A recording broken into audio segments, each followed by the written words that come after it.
¿Qué harías si tu amigo desapareciera una semana en una montaña misteriosa y luego volviera totalmente cambiado? Eso es lo que le pasó a Yoshiki con su mejor amigo Hikaru. Lo normal sería alertar a alguien de que algo no va bien, pero eso no es tan fácil si necesitas a tu amigo a tu lado para no sentir que la vida te asfixia. La historia comienza en una noche tormentosa de enero del 2020, con nuestro protagonista Yoshiki buscando desesperadamente a su amigo Hikaru en la montaña junto a un grupo de rescate. Lo que él no sabía es que a Hikaru no le quedaba mucho tiempo de vida. Él se había caído de un risco y nadie podría haberlo visto desde donde estaban. 6 meses después, en la aldea de Kubitachi, Yoshiki y su mejor amigo Hikaru estaban comiendo unos ricos helados para combatir el calor y, como siempre, el pelinegro le corrigió a su amigo su forma de hablar. Resulta que desde que Hikaru se perdió en la montaña por una semana, él habla diferente y, según él, no recuerda nada de nada, ni lo que pasó ni dónde estuvo, lo cual es extraño. ¿Cómo puede alguien olvidar 7 días de su vida? A Hikaru le daba gracia que su amigo no le creyera y se burló de él porque seguramente pasó una semana entera llorando por él. Pero a Yoshiki no le hizo gracia. Es más, él estaba tan serio que daba miedo. Desde que Hikaru regresó como si nada de la montaña, él empezó a formular una teoría loca que se reforzaba cada vez que él hablaba con su amigo. Pero en estos meses nunca había tenido el coraje de decirlo en voz alta. Yoshiki sabía que si lo decía, todo cambiaría, pero no le quedaba de otra. Las dudas le consumían la cabeza y, sin más, él le preguntó si de verdad él era Hikaru. El peliblanco se quedó congelado de la sorpresa. Él no esperaba ser descubierto tan pronto. Entonces, él reveló su verdadera identidad, mostrándole a su amigo que él no era humano. ¿El nuevo Hikaru era un monstruo o un alienígena? Todavía no lo sabemos, pero lo que sí sabemos es que el viejo Hikaru ya no existe. Él murió en la montaña hace 6 meses y este ser sobrenatural se apoderó de su cuerpo. Yoshiki estaba tan impactado por lo que veía que ni siquiera se inmutó cuando Hikaru lo abrazó y le rogó que no le contara a nadie sobre él. A él le encantó ir a la escuela y probar cosas deliciosas como el helado. Además, a él le caía bien Yoshiki y sería una pena que tuviera que eliminarlo para guardar su secreto. Cuando el pelinegro sintió cuán fuerte estaba siendo abrazado, él no pudo evitar lagrimear ante la realización que su mejor amigo, el verdadero Hikaru, ya no estaba. El dolor en su corazón era tan grande que Yoshiki decidió quedarse con el nuevo Hikaru y le prometió no contar nada. Esa noche, los sueños de Yoshiki estuvieron plagados de recuerdos de Hikaru de cuando él estaba vivo. Hikaru siempre decía que nuestro prota era demasiado inteligente como para quedarse en un pueblo rural pequeñito y lo animaba a mudarse a Tokio. Además, él siempre insistía en que Yoshiki conseguiría novia muy rápido sin darse cuenta que esos temas le molestaban al pelinegro. Antes de despertarse, un último recuerdo atacó a Yoshiki. Él soñó con la última vez que vio a su verdadero amigo. Él le había contado que iría de escalada a la montaña solo porque tenía que hacer algo importante en nombre de su familia. Cuando él por fin pudo despertarse, Yoshiki volvió al mundo real donde Hikaru ya no estaba y eso volvió a romperle el corazón como ayer. Después de eso, él bajó a desayunar en silencio. Su padre intentó hablar con él sobre cosas triviales como cuán dormilona era su hermana Kaoru, pero Yoshiki lo ignoró completamente y salió rápido de casa cuando el nuevo Hikaru pasó a buscarlo. El peliplateado quería contarle todo lo que hizo ayer y aunque Yoshiki lo escuchaba distraídamente, lo único que lo contentaba es que su amigo aún estaba con él, o más o menos. Mientras tanto, en otra ciudad, un hombre llamado Tanaka fue a un complejo de apartamentos a encargarse de algo. Él era un hombre extraño que necesitaba un hámster para hacer su trabajo. Cuando él entró a la habitación, él usó al hámster para detectar dónde está la presencia extraña que estaba molestando a los vecinos, y resulta que este se ocultaba en el armario y solo se podían ver sus ojos. Después de eso, Tanaka llamó a la compañía para decirle a una mujer que lo que buscaban no estaba en este departamento, pero seguiría alerta hasta encontrarlo. Por otro lado, en la escuela, Hikaru se pasó gran parte de la clase de música leyendo la letra de la canción en vez de cantar junto a los demás en el coro, lo cual causó risitas entre sus compañeros. Luego, ellos fueron al aula de ciencias a ver una película ya que el profesor estaba ausente. Al nuevo Hikaru le encantaban las películas y no se dio cuenta cuenta que una de sus compañeras de clase se le quedó mirando sospechosamente por su reacción. Luego, los alumnos se sentaron a ver la película y mientras algunos dormitaban y Yoshiki se quejaba internamente por cuál aburrida era la peli, Hikaru lloraba cautivado por la historia. Entonces, Yoshiki le recordó que ya vieron 5 veces esta película y resulta que el viejo Hikaru se la sabía de memoria. Pero esta era la primera vez que el nuevo Hikaru podía experimentar esas emociones por sí mismo, así que él la estaba pasando en grande. Más tarde, ellos salieron de la escuela rumbo a casa, pero como Hikaru tenía muchas cosas nuevas que experimentar, ellos se desviaron al pueblo por un bocadillo de carne frita. Hikaru juraba que nunca había probado algo tan delicioso y crocante, aunque el viejo Hikaru y Yoshiki siempre comían uno de esos después de la escuela. Entonces, Hikaru le explicó a Yoshiki que él tiene todos los recuerdos y sensaciones que vivió el viejo Hikaru, pero para él no son concretas porque nunca las vivió. Y es emocionante por fin poder experimentar estas cosas por primera vez porque nunca tuvo cuerpo ni existió. Yoshiki no entendía muy bien qué es lo que habitaba en el cuerpo de su amigo y conjeturó que estaba poseído por un fantasma. Pero el peliplata le aseguró que no era uno de esos, pero sí era un monstruo. O eso es lo que él creía. En ese momento el gato del carnicero se acercó a saludarlos como siempre. Este se llamaba Carne Picada y era rechoncho porque siempre estaba comiendo. El caso es que cuando el gato vio a Hikaru, el felino salió huyendo muerto de miedo. Después de eso, ellos siguieron caminando por el pueblo y una señora quien estaba comprando un takoyaki sintió cómo se le erizaba la piel y empezó a buscar al causante. Este era nada más y nada menos que Hikaru. Luego los amigos llegaron a las afueras del pueblo y una vieja llamada Matsura empezó a gritarle a Hikaru que volviera a la montaña porque nada que baje de ahí es bueno. Ella parecía estar loca, pero lo que decía tenía sentido pues Hikaru ya no era el mismo. Y la verdad es que Yoshiki también estaba un poco asustado. Él aceptó al nuevo Hikaru porque no quería desprenderse de su gran amigo, pero ni siquiera sabía qué era la cosa que usaba el cuerpo de Hikaru como disfraz. Cuando el sol se está poniendo, Yoshiki se animó a preguntarle si Hikaru seguía en alguna parte, y el monstruo usurpador le dijo que no. Su cuerpo y corazón siguen funcionando, pero ya nada queda del viejo Hikaru. Justamente, él tomó su cuerpo porque no le quedaba mucho tiempo de vida cuando lo encontró en la montaña. Esa noche él estaba vagando en la montaña como siempre lo hizo desde que tiene uso de razón. Él ni siquiera podía sentir nada en aquel entonces hasta que se topó con el cuerpo malherido de Hikaru y sin saber cómo, él terminó ahí. Después de eso, ellos llegaron a la casa de Yoshiki y este volvió a juntar coraje para preguntarle si él le caía bien. Aunque el nuevo Hikaru no era muy bueno con las emociones, de algo sí estaba seguro. A él le caía muy bien su amigo Yoshiki. Eso sorprendió a Yoshiki porque el viejo Hikaru nunca se lo había dicho y antes de que el usurpador notara sus lágrimas, él se despidió pidiéndole que no vuelva a dejarlo solo. Esa noche Yoshiki no podía dormir bien por culpa de sus padres, quienes estaban peleando como siempre por las bajas notas de Kaoru. Por otro lado, alguien fue a visitar a la vieja Matsura. Ella sabía que no debía abrir la puerta a ese alguien porque podía sentir en sus huesos que había bajado de la montaña. Ella aún recordaba esa cosa extraña que vio allá arriba cuando era solo una niña. La vieja tenía tanto miedo que solo le gritaba a quien estaba afuera que se vaya, pero el personaje misterioso se burló de ella y entró de todos modos. Horas más tarde, la policía descubrió el cuerpo sin vida de la vieja Matsura y eso alertó a los viejos Takeda y Tetsu. Ahora ellos sabían con certeza que el ritual de la familia Indo no fue completado o no funcionó. Entonces, el señor Takeda no le quedó de otra que llamar a Tanaka, quien no quería ir a ese pueblo en particular porque lo que había ahí era tan grande como peligroso. Al día siguiente, Yoshiki y Hikaru pedalean lo más rápido que pueden para llegar a tiempo a casa, pero se detienen abruptamente cuando ven patrullas policíacas yendo en sentido contrario. El pelinegro no tiene ni idea qué está pasando, a diferencia del falso Hikaru, quien tiene todo el chisme gracias a su mamá. Según la mujer, una anciana llamada Madura falleció anoche. Entonces Yoshiki corrige una vez más la pronunciación del peliblanco. La anciana se llamaba Matsura y algunos decían que estaba loca. Por otro lado, Tanaka llega al pueblo tal como la compañía se lo pidió. Más tarde, mientras Hikaru practica la letra de la canción que los estudiantes deben memorizar, Yoshiki charla con Asako, Yuki y Yuta sobre lo que le pasó a la vieja Matsura. Según los rumores, ella dejó este mundo porque se metió el puño a la garganta mientras estaba bajo una maldición. Entonces, Yuta les cuenta que él también se siente maldecido, ya que cada vez que él tiene que tomar el atajo obligatorio del bosque en la montaña, él siente una energía espeluznante saliendo de los árboles. Incluso al decirlo, siente que se le pone la piel de gallina. Y no solo eso, él ni siquiera puede mirar por dónde va. Él solo camina con la mirada gacha porque sabe que algo malo pasará si levanta la vista. El caso es que Yuki piensa que se trata de su miedo a la oscuridad, mientras que Asako piensa que se trata de una historia de terror inventada. Como último recurso, Yuta le pide a Yoshiki que lo acompañe a casa hoy. Si él tiene que cruzar una vez más por el bosque, se volverá loco. Pero el pelinegro no quiere acompañarlo, pues siempre vuelve a casa con Hikaru. Y hablando de Roma, el peliblanco escuchó toda la charla sobre el bosque de la montaña y dice que será divertido acompañarlo, lo cual sorprende a las chicas, ya que ellas saben que el verdadero Hikaru es un gato miedoso. Incluso una vez él se desmayó de miedo solo mirando una película de terror. Ante eso, el falso Hikaru dice que él ya no es así, buscando con la mirada a Yoshiki para que confirme su cambio de personalidad. Contento de que no tendrá que caminar a solas hoy, Yuta termina convenciendo a las chicas y a Yoshiki de ir todos juntos. Por otro lado, Tanaka llega a la casa de la vieja Matsura, donde está siendo esperado por los señores Takeda y Tetsu. Como el trabajo de Tanaka no es uno que involucre la ley, él no tiene ningún reparo en romper una ventana para entrar ilegalmente a la casa de la anciana, la cual lucía como una auténtica posilga. Entonces, Takeda le cuenta a Tanaka que su padre está encerrado en casa porque cree que es el siguiente anciano que va a ser sacrificado, lo cual le causa gracia al rubio. Pero a Takeda no le parece gracioso. Últimamente están pasando cosas muy extrañas en el pueblo desde que el chico de la familia Indo se perdió en el bosque por una semana. Se suponía que el muchacho tenía que hacer un ritual, pero al parecer este no funcionó y por eso lo que vive en el bosque reaccionó. Luego, mientras el señor Tetsu sostiene la caja del hámster, el cual no deja de hacer girar frenéticamente su ruedita, Tanaka revisa las cosas de la vieja Matsura. El caso es que según los del pueblo, la anciana una vez vio algo horripilante en el bosque de la montaña cuando solo era una niña, pero aún así ella no dejó que eso marcara su vida. Todo cambió cuando una de sus hijas desapareció en el mismo bosque. Desde ese entonces, ella perdió la cordura. Mientras tanto, Yuta y los demás llegan al atajo del bosque en la montaña e increíblemente ellos le dan la razón al chico. El lugar es aterrorizante, pero aún así ellos acompañan a su amigo hasta el final del atajo sin ningún inconveniente. A Yuta le pareció rarísimo que ellos no hayan sentido nada, incluso él no tuvo miedo y termina autoconvenciéndose que todo este tiempo él estuvo paranoico sin motivo. Luego Yuta se encamina a su casa mientras que los demás vuelven a cruzar el atajo del bosque agradecidos de que el denso follaje mantenga frío el lugar. El problema es que los árboles también pueden tener formas confusas, o eso es lo que piensa Yoshiki cuando ve un símbolo raro a lo lejos. Pero pronto ese símbolo se transforma en una criatura con cuello largo al igual que su cabello, el cual balancea de una forma horrorosa. Yoshiki intenta desviar la vista, pero es demasiado tarde. Esa cosa está acercándose a gran velocidad, hasta que Hikaru interviene confirmándole que esa criatura viene por él. Así que él pone el cuerpo para recibir el impacto. Por otro lado, Tanaka y los demás van a la casa del señor Tetsu, ya que la situación en la casa de la vieja Matsura era más grave de lo que pensaba Tanaka, por lo cual decidió que era mejor que ellos estén en un lugar seguro y para evitar sorpresas, él instaló una barrera en el altar de esa casa. Luego él les cuenta que esta mañana antes de venir aquí, él pasó por la montaña para averiguar más sobre todo lo que estaba pasando y encontró un bolso viejo y corroído. Los hombres lo reconocen rápidamente. Ese bolso era algo que el Koge Indo solía llevar a todas partes. Resulta que su hijo Hikaru lo llevó ese día que se perdió en la montaña, pero eso no es lo más interesante, sino lo que hay dentro. Ese día Hikaru llevó una piedra negra y según Tanaka esa cosa solía ser la cabeza de alguien en el pasado, pero actualmente se puede usar como talismán protector contra lo que hay en la montaña. Al principio Tanaka pensó que la montaña estaba purificada gracias a esa piedra negra, hasta que se dio cuenta que lo que vivía ahí ya descendió de la montaña y se oculta en el pueblo, observando todo y a todos. Por lo tanto, es hora de ponerse manos a la obra e indagar tocar a fondo. Por otro lado, Hikaru es despertado por Yoshiki. Él se había desmayado porque la criatura que estaba siguiendo al pelinegro fue absorbida por su cuerpo cuando impactaron, lo que causó que le sangre la nariz. Resulta que esa criatura quería engancharse de Yoshiki porque él la miró, por lo que el peliplateado regaña a su amigo diciéndole que el único que tiene permiso de engancharse a él es él mismo, así que le pide que no mire a nadie más, solo a él. Después de eso, los chicos salen del bosque y encuentran a las chicas esperándolos afuera del atajo. Ellas habían escuchado el sonido del impacto y corrieron despavoridas, a lo que Hikaru explica que él solo se cayó y se golpeó la nariz. Y en cuanto al sonido, él miente diciendo que seguro alguien disparó un arma de fogueo. Esa respuesta hace que Asako dude sobre lo que él está diciendo, pues de la nada la sensación tenebrosa del bosque desapareció y ella sospecha que se debe al sonido que escucharon antes. Luego de que las chicas se van, Yoshiki vuelve a preguntarle a Hikaru si no le duele la nariz, pero su amigo admite que no sabe lo que es el dolor. Eso le recuerda una vez más al prota que su verdadero Hikaru ya no existe. Al ver la mirada preocupada de Yoshiki, el falso Hikaru se da cuenta que Yoshiki nunca dejará su lado por voluntad propia a menos que alguien se lo lleve. Ese pensamiento despierta una memoria del verdadero Hikaru. Una vez cuando Hikaru era muy pequeño, su papá le aconsejó seriamente que cuando se enamore de una chica se case con ella lo más rápido posible, o si no, Unuki-sama la arrastrará hacia la montaña. Resulta que la familia Indo tiene un pacto con esa cosa, no puede lastimar a nadie de la familia. Es por eso que para proteger a los que más quieren, lo mejor es casarse cuanto antes. Para Kohei todo eso era un mito, pero él no quería que su hijo pierda a la persona que más llegue a querer. Solo por eso le contó sobre Unuki-sama. Al día siguiente, Hikaru y Yoshiki se encierran en el depósito de la escuela para explorar el cuerpo del peliplata, o algo así, ya que el prota quiere saber cómo es que su amigo hizo para absorber la cosa que lo perseguía en el bosque. La única manera de mostrárselo es desabrochándose la camisa y tomando su mano para que la introduzca dentro de su cuerpo. Lo primero que siente Yoshiki es algo frío, como pollo crudo marinado. A diferencia de él, Hikaru siente la mano de Yoshiki cálida. Hacía mucho que él no sentía algo vivo dentro de él, por lo que impulsa a su amigo a meter la mano más adentro hasta llegar a su garganta. La sensación es tan buena que el falso Hikaru casi se cae y admite que es como si él estuviera dando palmadas en la cabeza. Al ver que su amigo está disfrutando su toque, Yoshiki intenta meter la mano más profunda, pero de pronto siente una succión extraña, por lo que Hikaru lo expulsa de su cuerpo riéndose. Luego de que el momento extraño pasara, Yoshiki se queda mirando el cuerpo de su amigo, por lo cual Hikaru dice que puede mirarlo todo lo que quiera porque a él no le molesta. Pero eso solo inhibe al prota, quien finge estar bromeando y regaña a su amigo por no abotonarse rápido la camisa pareciendo un cavernícola. Horas después, Yoshiki pasa por el minimercado del pueblo a comprar unos encargos mientras no dejaba de pensar en la sensación de pollo crudo que sintió hoy. Pero a la salida, él fue detenido por una señora llamada Rie Kurebayashi. Esa señora es capaz de ver y sentir cosas que los demás no pueden. Ella antes sentía que había algo en las montañas, pero ya no es así, por lo que piensa que ese algo está en el pueblo, específicamente cerca de Yoshiki. Ella puede sentir que el prota se está mezclando con algo que no es humano, y si él no se detiene, él también dejará de ser humano. Ante el silencio del muchacho, ella le da su número de celular por si quiere hablar con alguien de lo que le esté pasando. Entonces esa noche Yoshiki no deja de pensar en el viejo Hikaru, el nuevo Hikaru, la vieja Matsura y en su encuentro con la señora Kurebayashi. La realidad es que su mente es un lío, pero lo único que a él le interesa es Hikaru.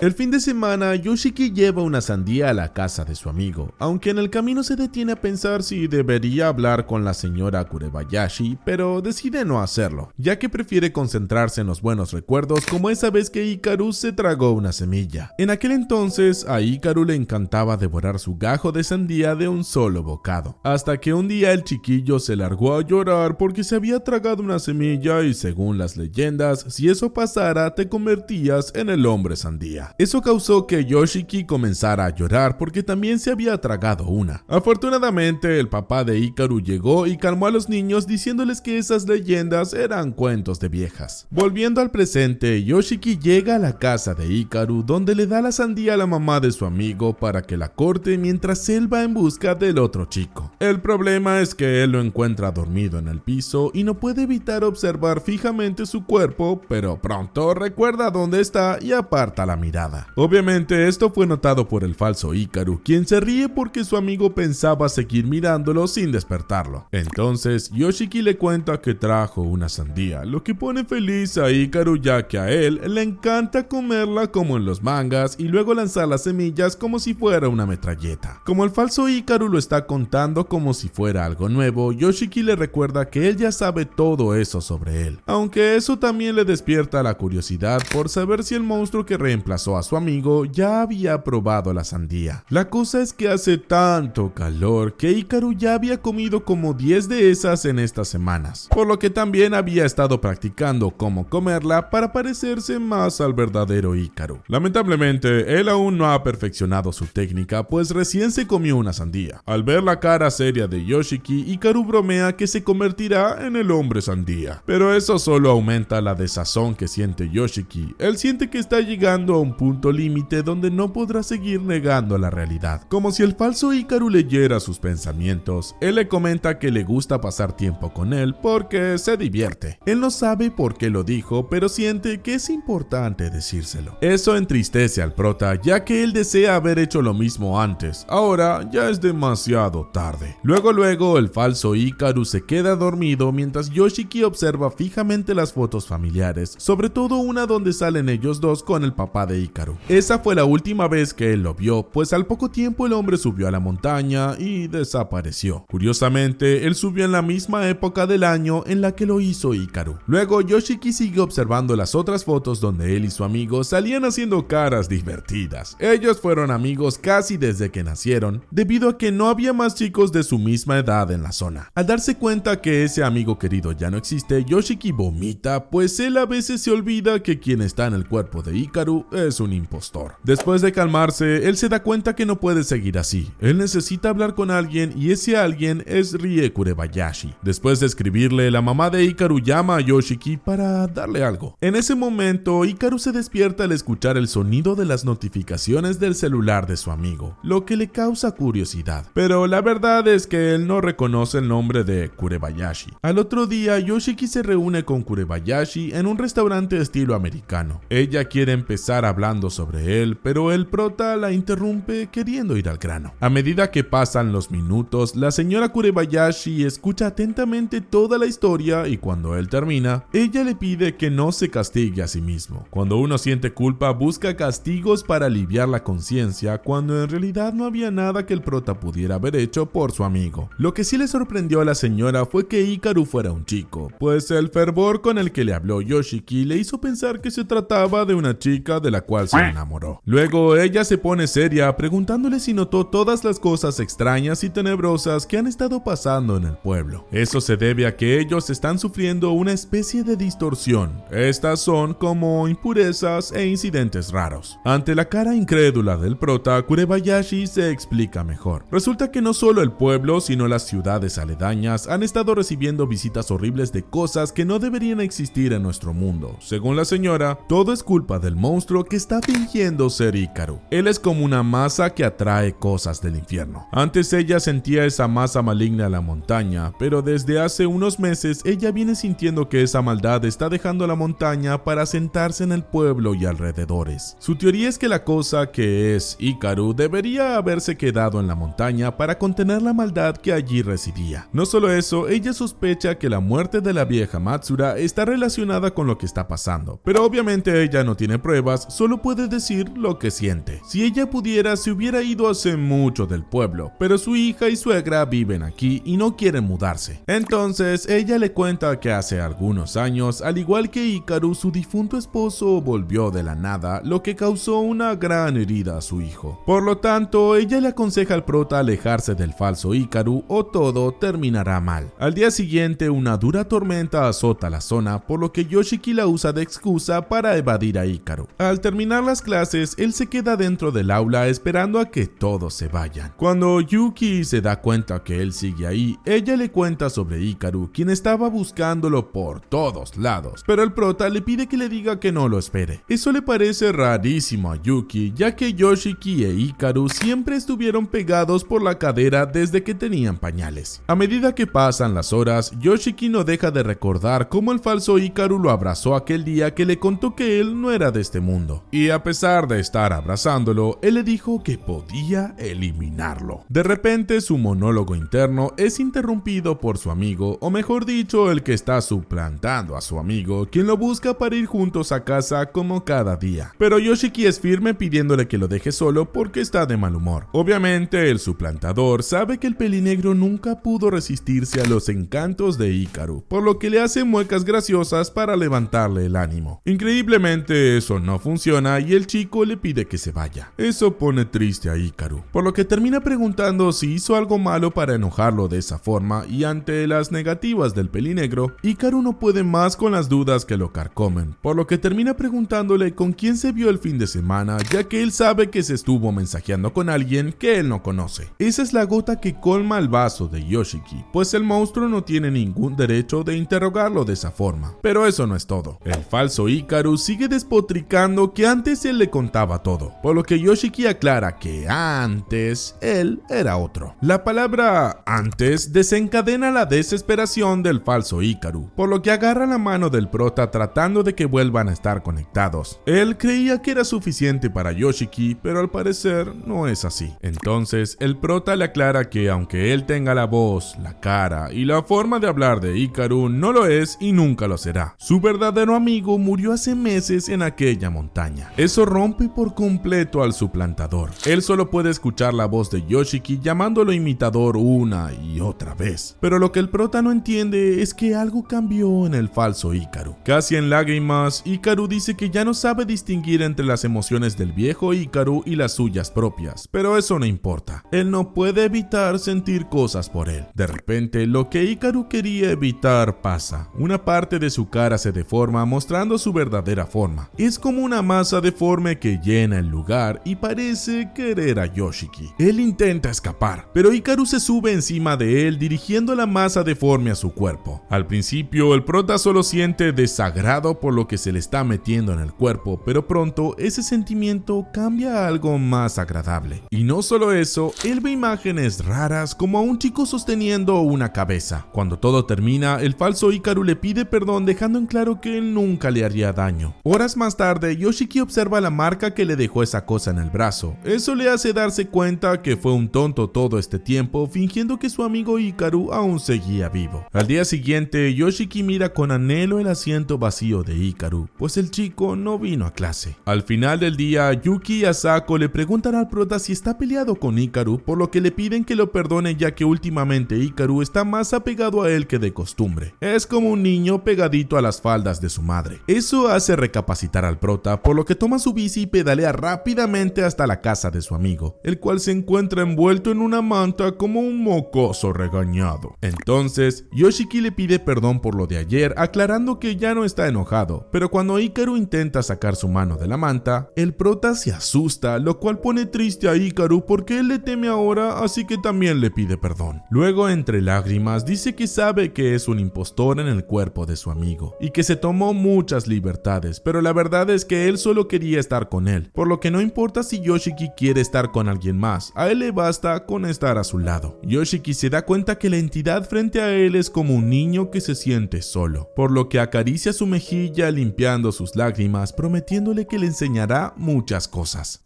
Días después, Hikaru le muestra emocionado a Yoshiki cómo el gato come de su mano, por lo que él intenta acariciar al menino, pero apenas le pone un dedo encima, el Michi se indigna por su atrevimiento y huye despavorido. Entonces, el pelinegro lo regaña gentilmente porque así no se acarician a los gatos, lo cual hace sentir mal al otro chico, pues él sabe tan poco del mundo que a veces se siente tonto. Además, él también quiere controlar la cosa asquerosa que sale de su cuerpo cuando se emociona demasiado. Eso conmueve a Yoshiki, pues se nota que él quiere mejorar, pero no puede evitar pensar en Kurebayashi, quien cree que Hikaru es culpable de lo que está pasando. En ese momento, Hikaru interrumpe sus pensamientos, pues le parece muy gracioso como el gato intenta hacer sus necesidades. Además, como alguien tan inocente como su amigo podría ser culpable de esas cosas horribles. Al día siguiente, la clase de Yoshiki practica una vez más la canción que tienen que presentar en 2 semanas, pero ellos cantan tan mal que el profesor los regaña. Más tarde, Asako y Yuki se sientan a pasar el tiempo mientras la peli corto le cuenta a su mejor amiga que un chico le desafió a un match de pulseadas frente a toda la clase. El pobre no sabía lo que le esperaba, pues Asako lo avergonzó por cuán rápido lo derrotó. Luego, Yuki se despide, pero cuando ella quiere cruzar las vías del tren, Asako le pide que no lo haga, pues tiene un mal presentimiento. Increíblemente, la peli negra le hace caso y decide tomar otro camino para ir a casa. Después de todo, su amiga nunca se ha equivocado. Resulta que Asako no es una chica cualquiera. Ella puede escuchar cosas como a espíritus. A pesar de que no puede verlos, ella sabe que ellos están ahí. Justamente hace unos segundos, ella escuchó como esos espíritus estaban avisando que el tren ya venía. Si ella no le hubiera advertido a Yuki, una desgracia podría haber pasado.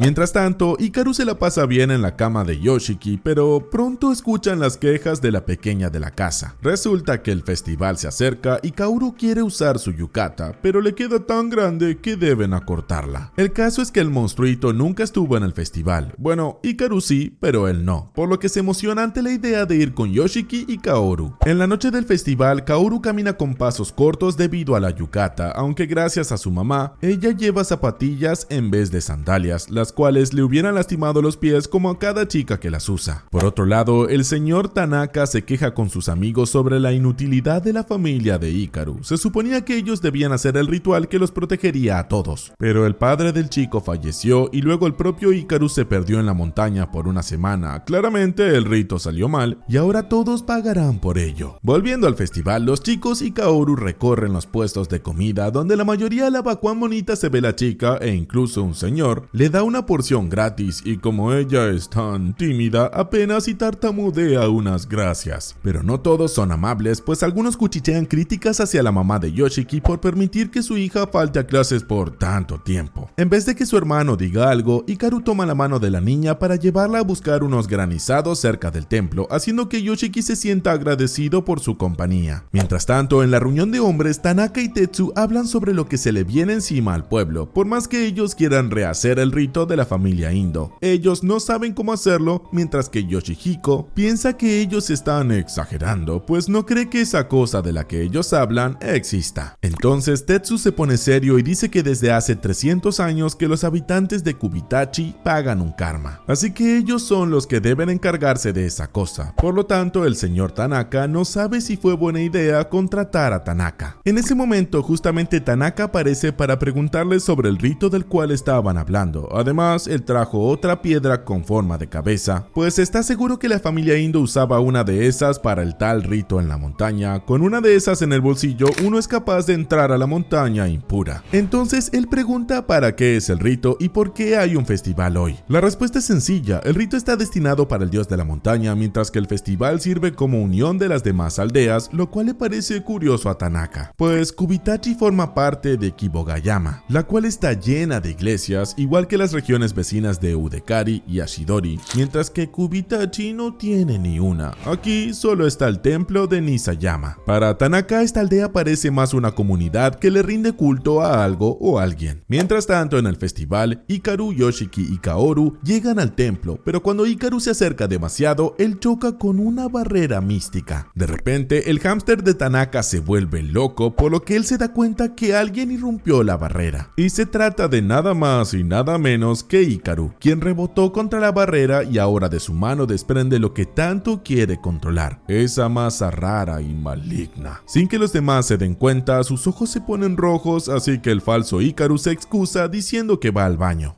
Momentos más tarde, Hikaru y Yoshiki se reencuentran de nuevo cerca del arroyo, donde se sientan a comer sus granizados, mientras que Tanaka corre lo más rápido posible hacia el templo. La cosa es que el verdadero Hikaru siempre quiso probar el granizado azul, pero Yoshiki dice que todos los jarabes tienen el mismo gusto, solo el color es diferente. Eso hace reflexionar al falso Hikaru, ya que él se ve igual que Hikaru, pero Yoshiki sí siente la diferencia entre ambos. Al verlo preocupado, Yoshiki dice que no es así, lo cual hace sonrojar a Hikaru, pero no sabe por qué. Mientras tanto, Tanaka llega al templo y siente por sí mismo la barrera, dándose cuenta que lo que está buscando está en el festival. Volviendo a Yoshiki e Hikaru, el peliblanco le pregunta a su amigo cómo él se dio cuenta que no era el verdadero Hikaru y la respuesta lo deja helado. Resulta que Yoshiki lo supo desde un principio, y pues cuando Hikaru se perdió en la montaña, el pelinegro desobedeció a su madre y se unió al equipo de búsqueda sin que los adultos se dieran cuenta. Lamentablemente, Yoshiki fue el primero en encontrar el cuerpo sin vida de su amigo. Estaba duro y frío, a él le pareció raro que el cuerpo no se estuviera descomponiendo, pero asumió que era por el frío invernal. Él tenía el corazón tan roto que su mente se rompió. La cosa es que en vez de dar aviso, Yoshiki volvió a casa y pasó muchos días en cama. Cuando él despertó, los demás le contaron que Hikaru estaba sano y salvo en el hospital. Por supuesto, Yoshiki se dio cuenta que había cambios en el actual Hikaru, detalles que los demás ni siquiera notarían. Increíblemente, el falso Hikaru piensa que él ya estaba en el cuerpo del peliblanco en aquel entonces, por lo que le parece asombroso que Yoshiki haya guardado su secreto por 6 meses. El caso es que Yoshiki no puede evitar extrañar al verdadero Hikaru, sobre todo estando en este lugar, ya que hace unos años, el pelinegro le confesó a su mejor amigo aquí mismo que le gustaría irse para siempre del pueblo, pues los chismes eran agobiantes. Cada vez que sus papás se peleaban, otros parecían enterarse y cuchicheaban a sus espaldas, sobre todo la familia Yasaburo. En aquel entonces, Hikaru intentó consolar a su amigo diciendo que los Yasaburo también peleaban, pues el hijo mayor, Yusuke, estaba enfermo. Como el pueblo es muy pequeño, Yoshiki ya sabía a lo que su amigo se refería y lo corrigió diciendo que Yusuke no estaba enfermo, sino que era gay. Entonces, al verlo tan decaído, Hikaru intentó animar a su amigo invitándolo a dormir a su casa y lo convenció poniéndole cangrejitos en la cara. Volviendo al presente, Yoshiki no puede aguantar más la angustia y rompe en llanto al recordar al verdadero Hikaru. Y como el nuevo Hikaru no sabe cómo consolarlo, quiere darle su espacio, pero el prota no deja que se vaya. Cuando Yoshiki deja de llorar, el falso Hikaru le hace saber que él no puede reemplazar del todo al viejo Hikaru, pero sí puede protegerlo, y si Yoshiki quiere algo, él solo tiene que pedirlo. Mientras tanto, en el templo, Tanaka le anuncia al grupo de hombres que la barrera se ha roto porque la cosa que tanto temen estuvo aquí, lo cual es muy raro, ya que alguien debería haberse dado cuenta de su presencia teniendo en cuenta cuán poderoso es. El caso es que él llega a la conclusión que esa cosa tomó la forma de alguien y por eso no lo han descubierto. Por otro lado, Kurebayashi estaba volviendo a casa cuando nota un espíritu en las vías del tren, por lo que le da un manotazo para que vuelva por donde vino. Ella desearía estar en casa en vez de haciendo estas tonterías. Además, ella no deja de preguntarse si Yoshiki está bien, lo cual le hace recordar a su propio hijo. Y